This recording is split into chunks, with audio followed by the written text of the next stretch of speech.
Hello code হাঙ্গার্স। আমরা যারা recursion কলগুলো একটু ভিজুয়ালাইজ করে দেখতে চাই তাদের জন্য অনেক ইউজফুল সাইট হলো recursion.varsal.app। এখানে আমরা প্রিডিফাইন্ড কিছু কোড আছে সেগুলো আমরা সিলেক্ট করতে পারি, তাহলে এখানে কোডগুলো চলে আসবে।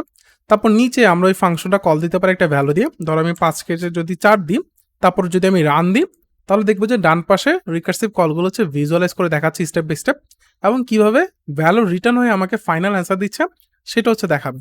দেখতে পারতেছো কি সুন্দর করে আমাকে অ্যান্সার দিয়ে দিল। তারপর এখান থেকে আমি একে করে পিছনে স্টেপগুলো দেখতে পারি যে কিভাবে কোন ভ্যালুটা কল হয়েছে এবং কিভাবে অ্যান্সারটা রিটার্ন হয়েছে।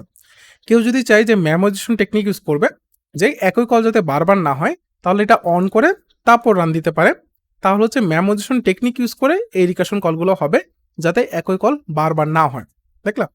এবার যদি কেউ চায় যে এই যে টেমপ্লেটগুলো আছে এগুলো ব্যবহার করবে না, কাস্টম কোড লিখবে, তাহলে এখানে কাস্টম সিলেক্ট করে এখানে যে অ্যাভেলেবল ল্যাঙ্গুয়েজ আছে যে কোনো একটা চুজ করে সেই ল্যাঙ্গুয়েজে কোডটা করে জাস্ট নিচে ওই ফাংশনটা যদি কল করে একটা ভ্যালু দিয়ে, তাহলে ডান পাশে হচ্ছে ভিজুয়ালাইজ করে দেখাবে যে স্টেপ বাই স্টেপ কিভাবে কলগুলো হচ্ছে এবং কিভাবে ভ্যালুগুলো রিটার্ন হয়ে আমাকে ফাইনাল অ্যান্সার দিচ্ছে।